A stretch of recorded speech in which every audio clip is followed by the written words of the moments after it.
folks, welcome back to our second episode of the new podcast Careers at a Glance, brought to you by Enduring Finances. I am Becky, your host, and today we are joined with Dr. Mike, who is an endocrinologist based in the Northwest, and we are very happy to have him here. And I just want to thank you, Mike, for taking the time to come and talk to us about what your job is and what you kind of learned along the way. You bet, Becky. Happy to be here. I'm glad to have you.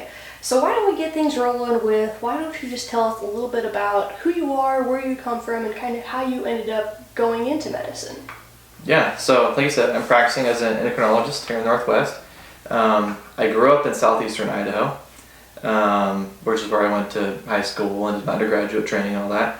I traveled to the Midwest, which is where I got into medical school and did a lot of my medical training and then subspecialty training, and then I wanted to come back to the Mountain West, and that's how I ended up here. I have a lot of family here and friends locally, so I always wanted to come back. Yeah. Makes sense that you would come back to your home roots. So why don't you just give us a brief overview of kind of what an endocrinologist is, and then we can kind of dive into the training that you had to go through to get to that point. Yeah, you bet.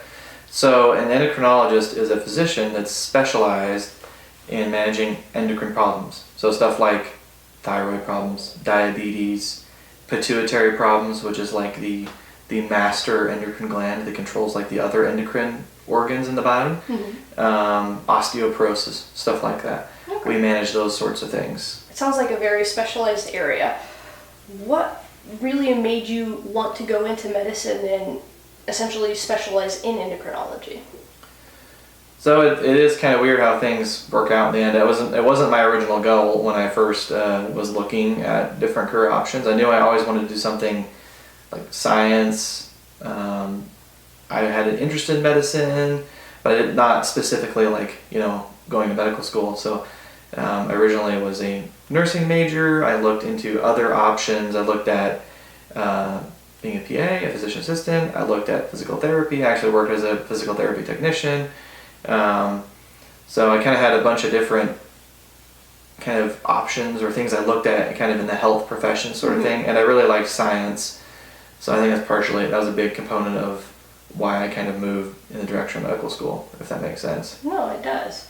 So you're really into science, you're doing your undergrad. At that point, did you know you were going to medical school, or you sounded like you were going to nursing?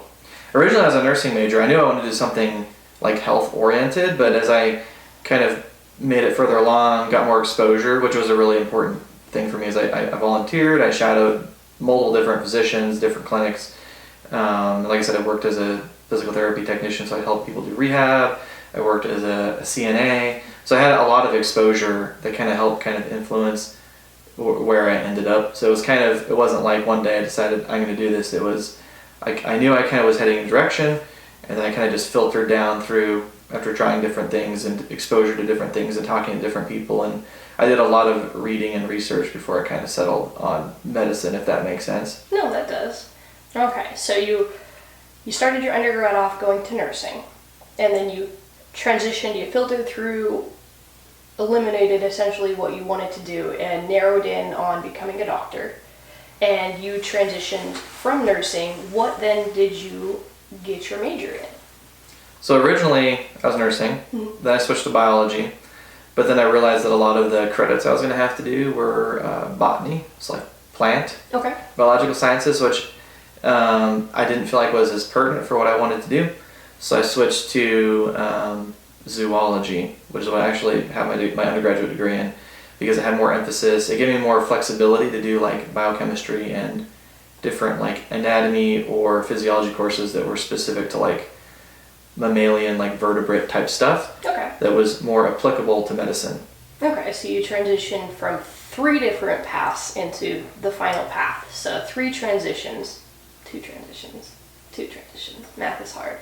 Okay, so you finish your undergrad, then you're looking at applying to medical school. What does that kind of look like? Do you was it like a mass send off to every medical school in the world, or did you have specific targets that you wanted to try and get into? What does that kind of look like? So applying to medical school is quite an ordeal, as I'm sure everybody knows it's very competitive. It is extremely competitive. There are a limited number of spots. There are a lot of people that want to do that training. So you kind of have to prove that you're up to snuff. The application process takes essentially a full year. And you really kind of start when you're heading that direction, there's certain prerequisites that you'll have to start working on, like certain anatomy, certain chemistry, certain courses that you're required to take and required to do very well in before you apply. So the process almost starts, right when you hit the ground. Yeah, right when you hit the ground. Start building that foundation. Okay. Yeah, exactly. And then you take the MCAT, which is like the admissions test, which is a huge step in the process, and then you actually start doing the application process, where there's a centralized universal application, where you fill out the information. And the idea is it's supposed to make things streamlined. Most places are still going to ask for what's called a secondary application, where they want more information, kind of like applying for a job, even though it's all right there and you wrote everything down in the first one. They'll want another supplemental application or another essay. So it is extremely labor intensive. It takes a lot of time and a lot of effort, and it's very expensive. There are the AAMC has a financial assistance sort of thing, but for me, where I grew up, it's very underserved, like education, healthcare, everything. There was no medical school in my home state, so everywhere I was applying, I was out of state. It's extremely competitive, and I was limited on where I could apply because I was working, I was still in school, I had obligations, and it's very expensive. So I had to be very selective on where I applied because I couldn't afford to interview at everywhere I wanted to, and I couldn't afford to apply everywhere I wanted to because there's kind of if you pay this amount, you get so many applications. At least that's how it was when I applied. If you pay this amount, you can apply to this many schools. So I mean, they're making money off of it, and you have to pay. So you have to be pretty deliberate and pretty strategic in how you apply, which interviews you accept, that sort of thing. So it takes several years, going back to which prereqs you do, prepping for your MCAT. If you do an MCAT, that's your medical college admissions test. What prep courses you do. I couldn't afford one of the fancy prep courses, so I did pencil and paper, reading on my own, doing test questions because I could. There are some really excellent prep courses, but they're very expensive. So it starts all the way back going into that, and then the actual application process is a whole other strategy in and of itself. So it's quite an ordeal. You can't just decide, I think I'll apply. It takes years of thought. So with the interviews, it sounds like they were so expensive because you had to travel there. Yeah. So you had to go to multiple different states in order to just interview to potentially get into that school. And you had to pay for the flights and your travel, your food, your hotels if you stayed over there. So that can add up very, very quickly. Very quickly, yeah. I mean, I don't think any of the places I went to helped pay for lodging. Some of them will be like, this hotel, but they know that, we're going to interview hundreds of people and they give a little bit of a discount, that sort of thing. But no, all that travel, all, lodging, all the logistics of how you're going to get there, how you're going to take time off from your job or jobs, and your course load. And some of my interviews, I was doing schoolwork in the hotel the night before I went to go do my interview. You just have to learn to balance life. But I mean, that's how it will be through all of your medical training. You have responsibilities, and people aren't necessarily going to just let you take the time off to go. So you kind of have to, it's not easy. You have to prioritize and find a way to get out there for the interview. That's just kind of how it is. Okay. And do you remember how many interviews that you went to?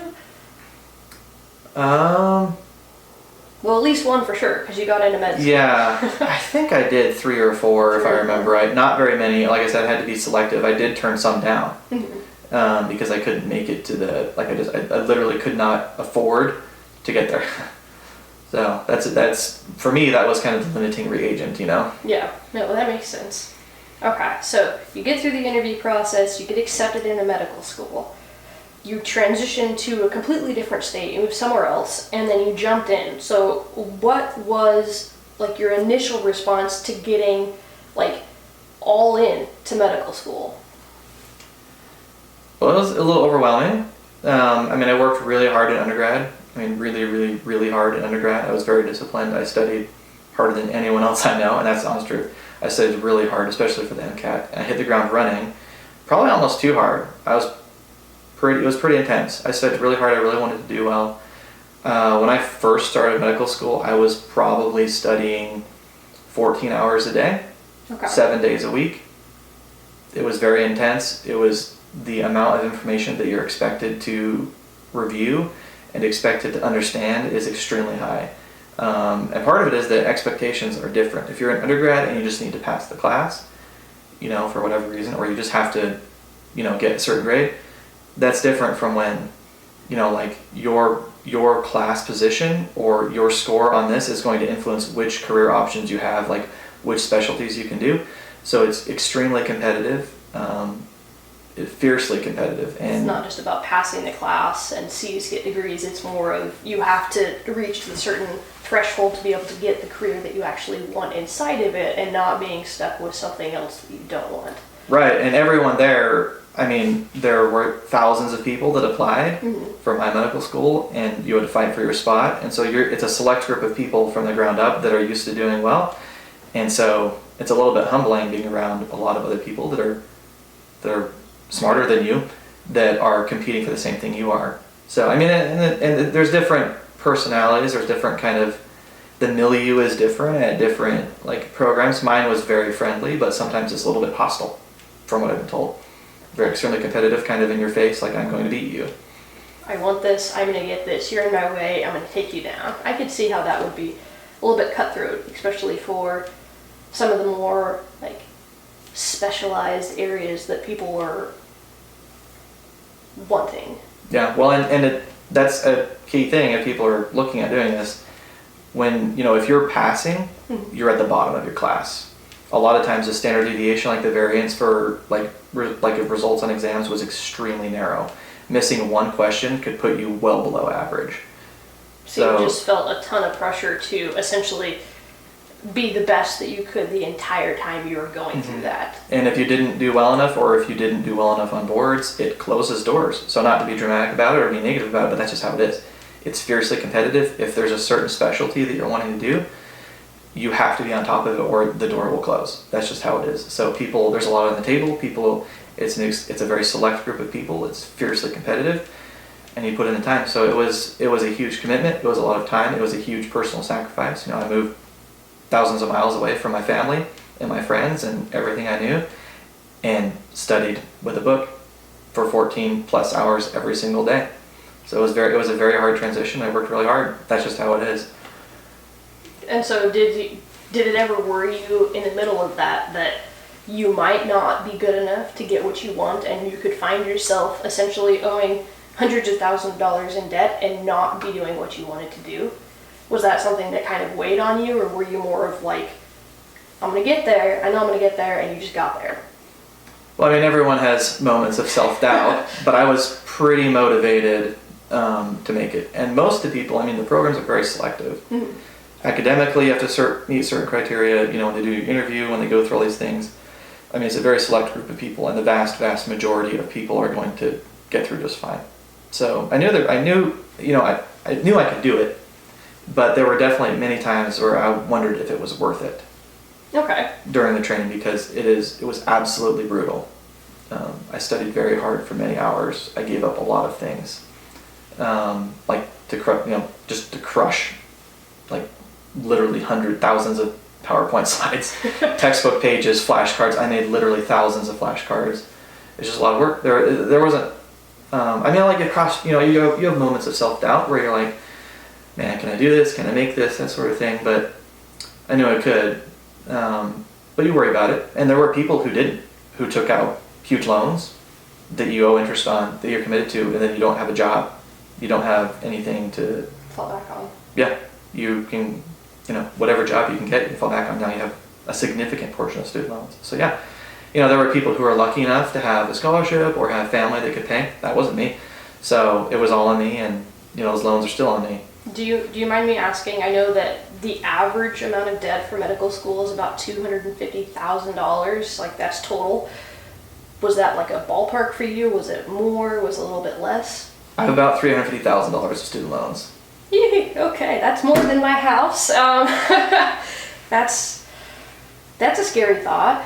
So you've got a tremendous amount of pressure in medical school to get through, to get there, and essentially just start paying off loans. And you're studying all the time, you're isolated, you don't have your regular support group, and you don't have the time to have that support group. So you make it through. Then the next step would be a residency, which is, how would you kind of describe a residency to someone? Well, first you do, I should back up, first you do, the first 2 years of your medical school are book learning. For most programs, there are different models that people are kind of adapting now where you have clinical exposure earlier, and that's definitely the trend it seems. Okay. But my program was 2 years of books, like academics, and then 2 years of clinical rotations, which is probably the more traditional approach. Okay. So I did third and fourth year, and third year of medical school is like the core rotations where you do like obstetrics, surgery, internal medicine, family medicine, like stuff that everyone does. You kind of get a taste of what is out there as far as medicine. Yeah, kind of foundational specialties. And part of that is to get exposure, part of it is to try and help you decide like what you want to do if you haven't decided yet. And then fourth year is more, you do some core stuff still, but a lot of it is elective. Okay. So residency is, I finished medical school, it's hands-on in whatever, and you've matched into whatever specialty you want to do, whatever program. So if you're doing obstetrics, you match into an OB-GYN program where that's the specialty training you do. You work with other OB-GYN people. Essentially, you're doing a job, you're supervised. You're training on the job. You're training on the job. Okay, so you're specialized in endocrinology, you've graduated medical school, you know that you're set, you just need to go through this. So what does your residency look like? It's pretty intense. Expectations are super high at every step along the way. When you're applying to medical school, when you're applying to residency, there's board exams that they look at, grades that they look at, class rank. So to get your spot in residency, you had to compete. And then when you're in residency, a lot of people are competing for subspecialties, so it's more competitive again, and there's more kind of checkpoints. Okay. Are you participating in research? How well are you doing in rotations? How are people grading you? And what interpersonal relationships do you have with different people? I was in internal medicine, so if you were thinking about doing GI, did you know the GI doctors? Did you know the cardiologists? Did you work with them? Did you show genuine interest? As far as the job itself, mainly you're doing the job of a physician, you're just supervised. So on like academic teams, you're working with other learners, like usually there's a senior resident and then kind of like interns that are supervised. And you're seeing patients, you're making clinical decisions like in the hospital or in the clinic, and then you're kind of checking out, or there's a supervising, like attending physician who's making sure you're doing okay. Okay. So there's a lot of teaching, like on the wards, like on rounds. You present a patient, which is like you review like clinical history, like before you talk, like there's a certain way you talk about a case. Okay. That makes you like summarize things in a certain way, and like this kind of standardized. And part of it's tradition. It seems inefficient, but it forces you to organize your thoughts in a certain way and present it concisely, and then explain what you would do about it. Okay. So that's kind of a core piece of rounds, at least for sure for internal medicine. Other specialties are probably different. I know other specialties are different. But with internal medicine, that's a big part of it. Rounding, presenting on rounds, making decisions, certain procedures you learn to do, certain core rotations, kind of like in third and fourth year of medical school, there's certain core rotations that you need to do. So you have to get those out of the way and do certain, we do thoracentesis, paracentesis, different procedures that you're supposed to get numbers of. Okay. And you get exposure kind of with internal medicine. It depends on which residency you're in, but the one I did with internal medicine, it was heavy on inpatient, significant, probably. Meaning in the hospital? In the hospital. Okay. Yeah, in the hospital was a huge, probably the vast majority of it was in-house. Different, and different rotations. So you'd rotate through the ICU, and then like a general medicine where people are just like admitted to the hospital, and then you go through like subspecialty consults, and then you do an outpatient like approach. You see people in the clinic and different subspecialties there. So you get a really broad exposure to medicine, but with a really heavy emphasis on like in-hospital care. Okay. And that was 3 years, right? Mm-hmm. And were you getting paid at all during that time? Yeah, you get a stipend, but if you, with the hours that you work, if you break it down, it's a pittance. Pennies on the dollar. Yeah. I think I calculated it out in my intern year. I was averaging probably about $8 an hour. Okay, so not really enough at all. No, and part of it too is you work it's not horrible pay for a job, but you're just working so many hours. On average, how many hours were you working? So the ACG&E, the American College of Graduate Medical Education. Okay, thank you. A couple of years ago, they set new rules that limit how many hours you're supposed to be working, which is supposed to be 80 hours a week. Okay.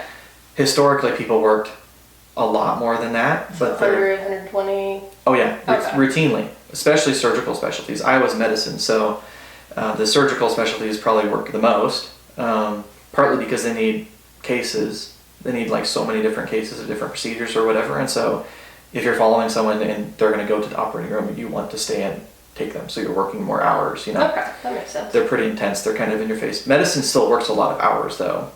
Make no mistake. Different, yeah. But they're more cognitive specialties, so they're not doing all the surgeries and that sort of thing. But the ACG set these rules a couple years ago that it was supposed to be limited to 80 hours a week. I frequently worked more than that.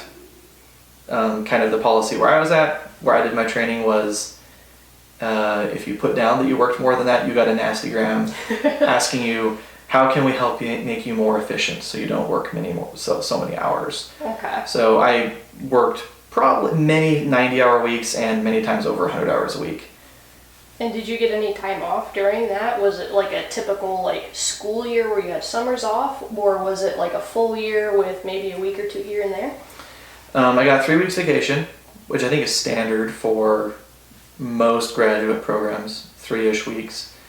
And then as far as my routine, you work 6 days a week. You Okay. get 1 day off per week. Year round. Year round. Oh, yay. Okay. And your weeks off it's not like you can just take it whenever. It has to be set in advance, and you can only take it when you're on or not on certain rotations. It has to fit with other people's vacation because not everyone can just leave around Christmas. Yeah. The hospital has to be staffed, clinics have to be staffed, and so you're not necessarily going to get time off when you want time off. You get it when you get it. You get it, and it fits in. There's a hierarchy, and when you start, you're at the bottom. So that's just kind of how it works. I mean, with most jobs, but there's a really strong sense of hierarchy in medical training. It sounds like it's ingrained. There's a tradition and a way that you kind of progress through it, and to go outside of that would be almost shunned, is kind of what I've gathered. Yeah, I mean, there's a strong sense of this is how we've always done it. This is the way medical training happens, and where you're expected to participate. I mean, things are changing and things are getting better. I think that the 80-hour work week limit is the right thing to do, but programs obviously, there's what hours they want to set, but then there's reality. People need to be taken care of, that sort of thing at the end of the day. Cases have to happen. So. Okay. So you progress from residency, and then you go to fellowship, which was 2 years for you, right? Mm-hmm. And how did that differ specifically from the residency? Same sort of thing, just focused on endocrine. More focused on outpatient, which is kind of typical of the specialty. Okay. So similar sort of thing. You have to apply. You're competing with other people. You're writing a personal statement, submitting letters of recommendation. I had clinical research. And a big part of it is networking, especially as you get into smaller specialties. If a big part of it is I've worked with so and so. I've worked with any job. Yeah. It's all about networking and who you know and showing that you're there to do the job and that you can get along with other people. But the fellowship, that was kind of getting into it. But the fellowship itself was just, you're doing the job. You're just supervised again, just with less supervision. Okay. Every step of the way, when you start as an intern, every single thing that you do is watched, scrutinized, which is how it should be. And then as you progress further, it's more of just touching base when you have questions, because you've done it literally thousands of times, and you get more experience. And then when you hit endocrine, you're kind of starting over in a way, or whatever subspecialty. You're kind of starting over in a way because you're finishing your residency and you've done literally tens of thousands of hours of experience, and then all of a sudden you're oh, I'm the expert in this that I've not really trained in. So you're kind of starting over. Okay. But you're still doing the same thing. You're seeing patients in an outpatient setting, in a clinic or in the hospital, doing consults and then checking out with the staff. So it's just on the job, kind of supervised training. And then with endocrine and a lot of kind of the academic or a lot of the like medicine subspecialties, there's a heavy emphasis on research and that sort of thing, like clinical research. And developing new potential treatments and all of that stuff. Yeah. Okay. Stuff like that. So you were in school, so you did 2 years of fellowship, 3 years of residency, 4 years of medical school, and then 4 years of undergrad. Mm-hmm. So you were in school for 13 years. Mm-hmm. And you got over $300,000 in debt, and you just barely started practicing. I think you're in your second or third year Mm-hmm. of practicing as a fully licensed, board-certified endocrinologist. Mm-hmm. How has that transition been from being in the academic training wheel setting to getting your boots on the ground and really getting into it on your own? Not too bad, honestly. The program we went to was really good and was extremely high volume with really high acuity, which is what you want. And people pushed pretty hard in a nice way, but the expectations were very high and you were expected to perform. It's just how it is. I competed for my spot. That's what I wanted. I mean, you don't want to go to an easy program where you don't see cases, right? Yeah. So I felt well prepared. Most of my practice has been not as acute and a little bit more routine stuff. Some of the business aspects of medicine that I didn't have to deal with when I was in training have come more to the forefront and are frustrating. Like billing, volumes, referrals, like kind of a referral network. The political side of the healthcare system, hitting Politics. numbers, making sure that you're making enough revenue, making sure that everyone's happy, even though you can't please everybody. There's a lot of different aspects there that can complicate any type of career inside of the healthcare industry. Yeah, and I mean things that come, it's not like other jobs don't have those things, but in medicine, in the beginning you focus very heavily on what do I do, what treatments would I administer for somebody, how would I explain what I'm going to do. They're just like drilling that into your brain, and then you realize that you might not be able to do option A or option B because they have this insurer or they're from this location or they won't do that because of whatever, you know what I mean? Like there's other logistic stuff. Yeah. The business side of medicine can be really frustrating. So that was probably the biggest thing for me, is learning about that. And then politics, just like with any job, there's frustrations and things that, are just going to be there no matter what you do. Okay. So what would you say your typical workday looks like now? So roll in a little bit early, start going through the inbox, or even at home, sometimes the night before. So I have my inbox is like through the electronic medical record, the EMR. Mm-hmm. We get results for like imaging, labs. People have questions. What is this result? What are we doing next? What's this? All that stuff comes to like a digital inbox, an email account essentially for the EMR that you are responsible for, which makes up a huge portion of my week. So I start on that. I try and there's no way you can just sit down and go through it. Like stuff rolls in continuously. It's never ending. If you've ever had an email box, you know what I mean.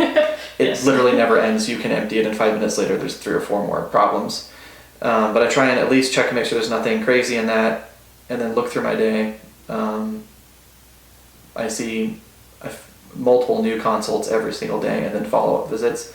So kind of take a look through the list for that day and kind of see if there's anything I need to prep, any labs or imaging I might need to look at first. I kind of just help orient myself so that, because when you see somebody, they expect that you know everything that's going on in their whole case and that sort of thing, and that's not always the case. So you start off your workday, you go in and you get into your inbox, and you said that takes up a pretty substantial amount of time throughout your day and your week. How, like, if you could put like a percentage of it, how much of your time do you think you spend working in the inbox itself? That's hard. Probably a quarter of my day, I would guess. Okay. I'd probably say I spend, or maybe even a third. No, probably a quarter of my day is probably inboxing. A quarter of my time. Okay. Because I see patients for 8 or 9 hours a day, give or take. But I probably spend several hours a day on my inbox. And how many hours a day are you typically working? Like I said, I see 8 people for 8 hours a day. I'm probably, on my average day, I'm probably putting in 12 plus hours a day. And you're, on average, how many hours a week? Probably 50 to 60 hours, depending on whether or not I'm on call. And how often are you on call? We have a rotation. Just the way it's set up in our practice, we have weekend call, night call, day call. So we have a couple different rotations with different people to kind of share. Okay. But we're rotating essentially every month. You do, for the sake of simplicity, you do a week of call every month. Okay, so 1 week out of the month you're on call 24/7 essentially, and you're getting a variety of different calls from everyone inside of the hospital, or does it kind of expand beyond that? Yeah, so a lot of practices you're just on call for your practice, or your specialty in the hospital. Like if you're a cardiologist, you're going to get calls about urgent issues in the hospital, or a surgeon, you're going to get called to come operate, right? Okay. So medicine can't just close shop. Like people get sick all the time. You can't just decide we're not open today. So we have to have that option available for people. Our practice setting is a little bit unique because there isn't a university setting. There's not a university here, like a university hospital. A lot of times really advanced cases get referred there or sent there, or if there's really complicated questions, they kind of get sent there, but that's just not an option. So here we're one of the bigger groups for endocrine, and so we end up getting called from essentially the entire region, inpatient as in the hospital, in the emergency room, in the intensive care unit, in an outpatient care center somewhere if someone doesn't know what to do. They call with different endocrine questions. So I get called from all over the region, multiple states, outside the time zone. So, and that's a little bit unique because the area is just so underserved. I think that we're one of the lowest per capita specialties in our state.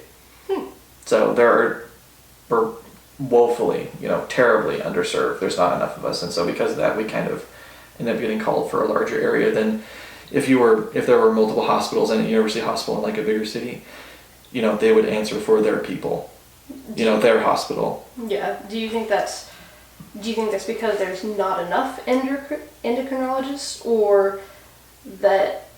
Well, I guess there's not enough, but do you think that it's because not enough people are wanting to go into endocrinology? No, part of it is just that there's no training here. So any endocrinologists have to be trained out of the state. And then move here. Convince them to move out.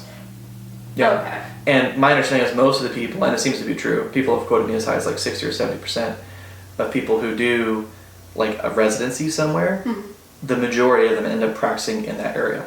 Because, you have been trained, all these people you've worked with for years, the hospital system, the area, and it's hard to essentially start over somewhere else. So I think that's probably a big reason why we're so underserved is that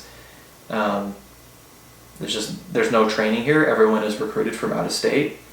Also, it's not that people don't want to go into endocrine, it's just that there's not that many fellowship spots. That's kind of a bottleneck for medical training, is that there's only so many spots for dermatology, there's only so many spots for orthopedic surgery, there's only so many spots for certain specialties, and there are significantly more people that do medical school inside the U.S. and outside the U.S. that are applying for those spots. Okay. There's a massive bottleneck, and so there are as many spots as there are endocrine. I don't think for the past couple of years, I think it's been a long time since they've had unfilled spots for endocrine, if I remember right. Usually there's a surplus because it's competitive, right? And it's getting more competitive. But the thing is, I think there's only 300-ish endocrinologists that come out of training every year. Okay. So there's a pretty limited supply for the whole United States. Yeah. So it's competitive to get endocrinologists. And a lot of endocrine docs are working in an academic setting, like at a university, hospital, that sort of thing. So that's why there's not enough here. Okay. So thanks for the sidebar with me on that. Let's go back into kind of what your day-to-day routine looks like as far as what you do. So we went over the inbox, and you're preparing to see new patients coming in. What's your typical flow when you're meeting new patients or having patients come back in? So for a follow-up visit, you've already seen them. You already know what the story is. You've probably already either gotten labs or started a treatment, whether it's medicine or whatever, and you're kind of seeing how they're doing, following up and follow labs. And as people get better, you kind of start to space visits out as they're more stable. That's kind of the goal, Yeah. So you're kind of just checking in. and then changing things, adjusting things as needed. With new consults, they're sent to you because they have abnormal labs or they have some kind of endocrine problem that someone else has picked up, usually on labs or imaging, which is what prompts their referral.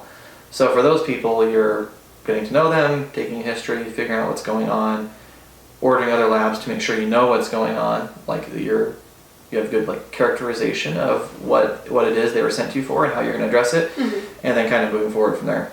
Okay. So what are some of the more like complicated cases that you might see? So endocrine is a challenging specialty because a lot of it is difficult to assess, like biochemically with labs. Like there's a lot of things that can influence the accuracy of certain tests. If we're looking for like an excess, an elevated hormone state, you have to do like a certain type of test. But there are certain things that might interfere with it, make it harder to interpret. Like what? Well, if somebody's on birth control, like a birth control pill, it can raise a binding protein that changes like cortisol levels that can make it harder to interpret like one of the hormones. So if they're on a certain medicine, if they're on a certain vitamin, if they were sick, if they can influence different levels. So it can be, that's probably one of the frustrating things for our specialty is that there's not like with cardiology, if you want to know what somebody's ejection fraction is, like the squeeze of their heart, you can order an echo, which is really accurate, or you can get a MUGA scan, which is like a nuclear medicine test, and you can get a really definitive, highly accurate answer to what your question is. But with endocrine, it's not so easy. It's not black and white. It's not black and white. Gray. There's shades of gray, and you're doing the best you can with the best information that you have at the time, which often is not adequate in some people's eyes. I mean, you do the best you can with what you have, but you don't always have like, this is the obvious answer and this is what the obvious thing that will do. Sometimes you're kind of doing the best you can. And we see people with kind of complicated, we see diabetes, which is complicated from a mental health, finances, socio-economic sort of thing. Can they afford certain treatments? As well, their insurance pay for certain treatments? So that can make the practice difficult. Some of the cases as far as like endocrine problems, like there are tumor syndromes where you're looking for like multiple different like endocrine tumors in like different organ systems. And so you're checking like a whole host of labs trying to help people understand, or one endocrine problem happens that affects everything down in the cascade. So it can be like with the pituitary, which is kind of the master endocrine gland. Things can get really complicated. There's like multiple hormones involved. People can get really sick if things aren't adequately replaced or suppressed, or so that's kind of I guess I would explain it. It can be complicated, depends on the person, but some of the cases can be really complicated because they involve, like I said, multiple organ systems, multiple specialists. You might in one day need to coordinate with a surgeon for a certain problem, the cardiologist, and like a gastroenterologist, something just for example. Yeah. Like then you might have to coordinate care with like multiple different people and try to help them understand what's going on. A lot of times with the best information you have at the time. That sounds like it can be really, really challenging, but I think it would also keep you kind of engaged with what you're doing. I would assume, based on what you're saying, there's not a lot of like repetitive, same day in, day out type of activities. Well, you have your basic endocrine problems, but then you have the complicated ones that it sounds like there's no one way to approach any type of problem. Yeah, I mean, that makes sense. I mean, there's definitely a lot of routine stuff that you're going to treat it the same way. There's good labs to follow. It's not everything is kind of this unknown, ambiguous sort of thing, but like if you're managing like hypothyroidism or Graves' disease or certain specific problems, there's kind of like a pretty standardized way of approaching it for the most part. Yeah. But there's always cases that don't follow like the rules that they're supposed to, that are more complicated, that can be confusing. But yeah, there are some more routine things that we see, but it kind of just depends. And also the way the practice is set up is as we have advanced practice providers like PAs, physician assistants, nurse practitioners, that we kind of work with, and we kind of distribute the workload. But the endocrinologists kind of end up seeing like the highest acuity, like the sickest people and the most complicated cases. So I think that's one thing that's kind of unique about my practice settings. I see a really high amount, for private practice at least, because a lot of private practice endocrinologists are seeing probably 70% diabetes, give or take, depending on where you're at, and I'm seeing probably like 20%. Okay. So I see a lot of pituitary and thyroid cancer and adrenal stuff and other things, a little bit of osteoporosis. So I'm like, I'm doing general endocrinology, but I see a lot of like high acuity, complicated stuff just because of how the practice is set up and because the area is so underserved. Okay. It's out of necessity. Like there's nowhere else to send them. They have Medicaid. They can't go out of state. So that's it. So we need to take care of them here.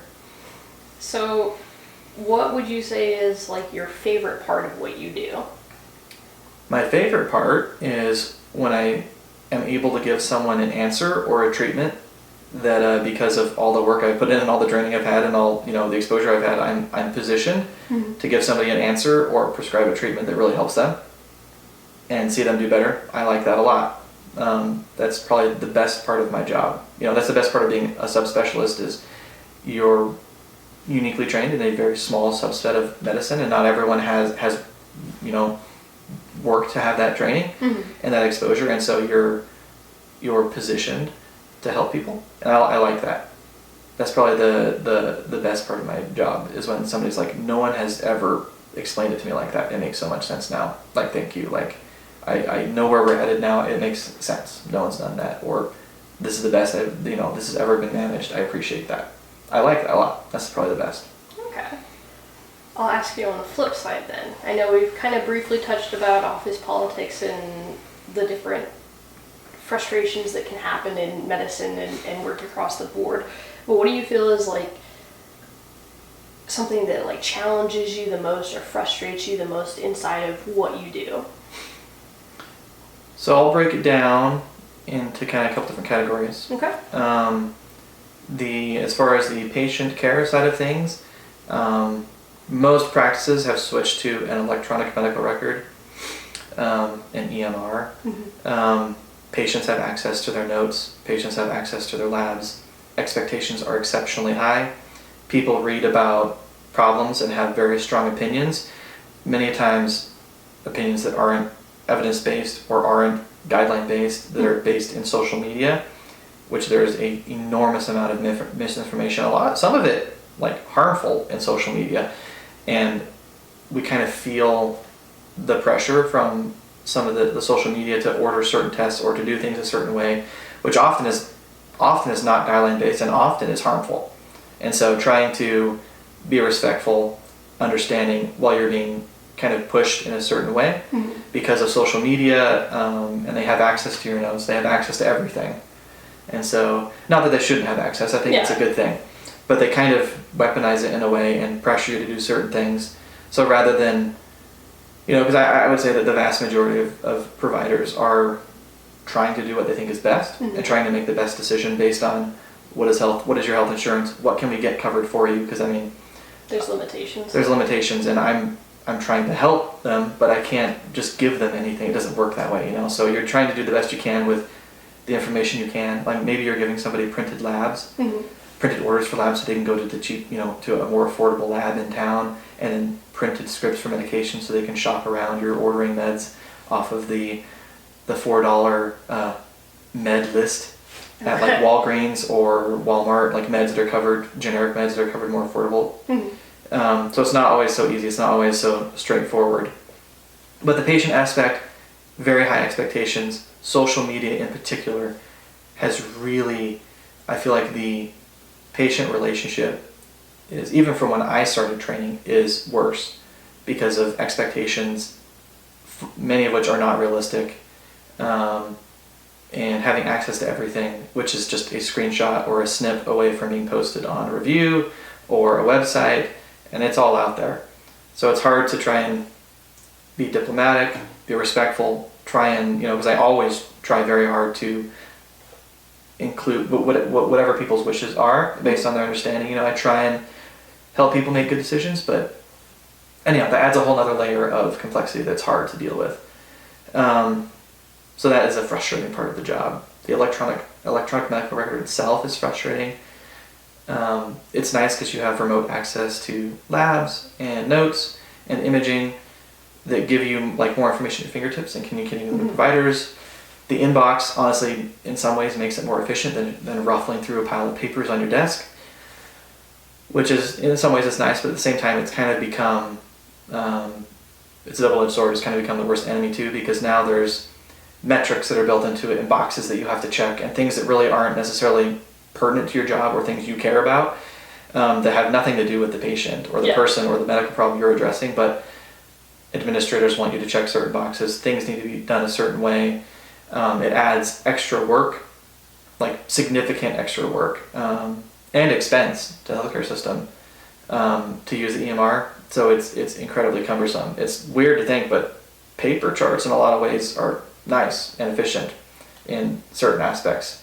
And then probably the third thing would be the U.S. healthcare system in general. Okay. Just private health insurance, trying to get certain treatments covered. We see less common problems that require expensive medicines that are like not routinely used. Yeah. So we're often trying to get coverage for really expensive medicines for uncommon problems. Coverage isn't always there. We need certain like diagnostic procedures and stuff that we can't get here, but people don't have coverage to go outside of the state. So it's kind of like extreme, like huge hurdles that, there's not enough care here. There's not enough access by like a huge margin. Our area is towards the bottom of the whole country by a lot. So there's just not enough. And so you're trying to do the best you can in an impoverished area. Many people don't have adequate coverage. Health insurance doesn't want to cover certain things. And I spend an enormous amount of my time trying to figure out, what is your formulary cover of this class of medicine? If I want to use this, can I do it? Oh, your health insurance won't pay for labs here, so I have to give you a printed lab, so you have to go here. It would be nice if I could just, because I don't... This is what you need, go anywhere, because they're going to get you what you need.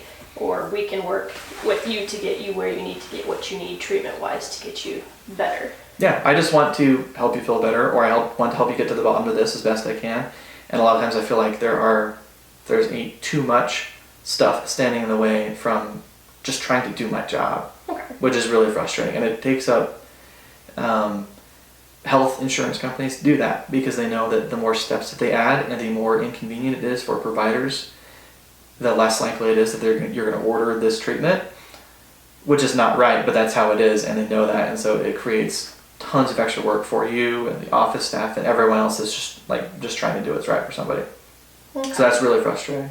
No, I could definitely see why that's frustrating from a medical doctor's perspective, as well as the patients that might not understand the political back end of insurance and healthcare politics in the United States, that kind of can take it out on the middleman trying to diffuse a situation from a mediator standpoint. So that could definitely add a layer of complexity to just doing your job. Mm-hmm. Mm-hmm.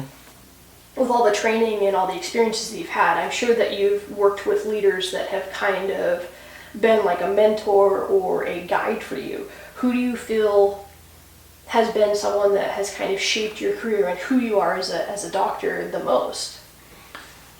There was a couple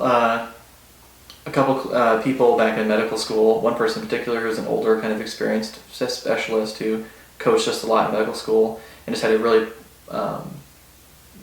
wise, mature outlook on things. Mm-hmm. And then there was several in particular, a couple faculty in residency and then another one, several in fellowship that really wanted to teach, that genuinely cared, that wanted you to learn, who really took pride in seeing people, grow into a physician and a specialist. They're going to coach me along the way. So there's too many to name. There's a lot of people. I've between rotations there, I've probably worked with hundreds of doctors. There's a couple in particular that, in residency that were really there for me through really hard times, that supported me the whole way. And in fellowship. And I think that's a big part of it is it's interesting to see how good leadership and good mentorship influence your decision into certain specialties almost as much as whether you like that specialty or not. Even if it's not something you're really passionate about, it's that person was awesome. I learned more and I feel better prepared. I'm more interested in doing that because they were a really good leader or they were a really good mentor. Okay. So I'll ask you this. If where you are right now, what would you want, if you could have told yourself something back when you first started this process, what would you have kind of told yourself, or what advice would you kind of told yourself at that point? If you're interested in medicine, be sure. I mean, because medicine is certainly the right choice for people. One person I was kind of asking about medical school, before I applied. They essentially were pretty direct with me. They said, well, if there's anything else that you can see yourself doing, you should do that. They were pretty direct, and they weren't necessarily like, oh yeah, you should go for it, you should chase it, because it is not the right choice for everyone. It's extremely expensive, it's extremely grueling, it destroys some people.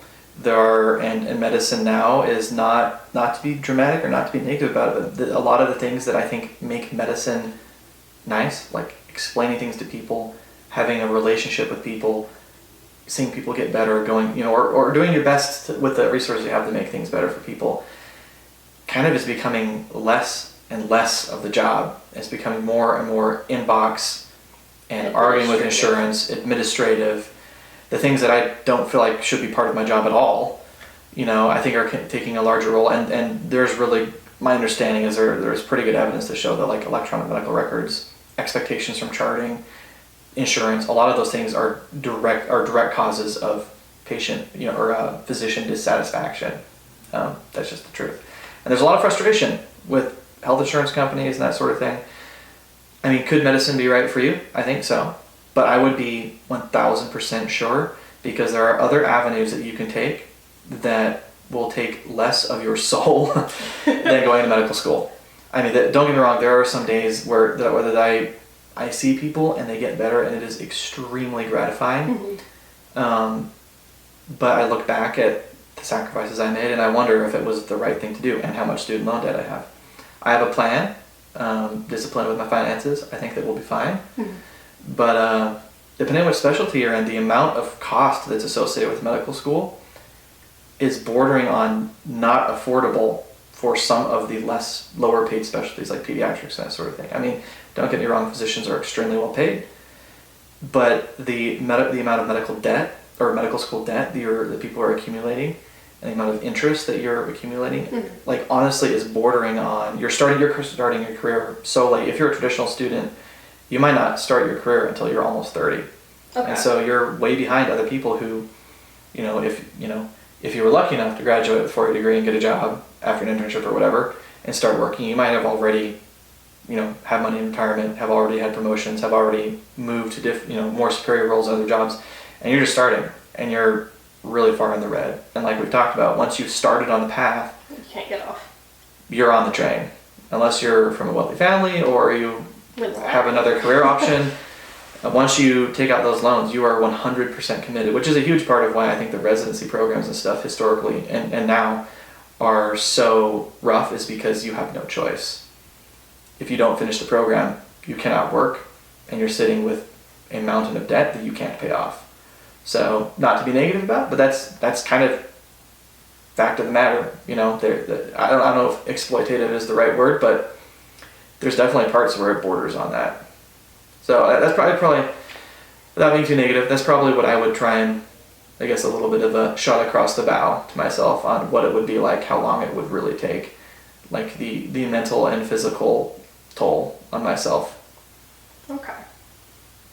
No, I think that's a hard thing for people outside of the situation to fully understand. They get, the Grey's Anatomy, the whatever you see on television of the dramatized version of what it's like, and I think a lot of people don't understand the finite details of what it is to go through a program, any program in particular, and go through that and start practicing that and fulfilling that career path. So I think that brutal honesty about how grueling it is incredibly important, because it could be the decision from someone looking at it going, you know what, I'm not 100% sure, I'm going to pass because I'm not 100% sure, and somebody going, this is exactly what I want to do, like I'm going to get there, I'm going to make it through no matter what, and I'm going to get the specialty that I want because I'm going to do that.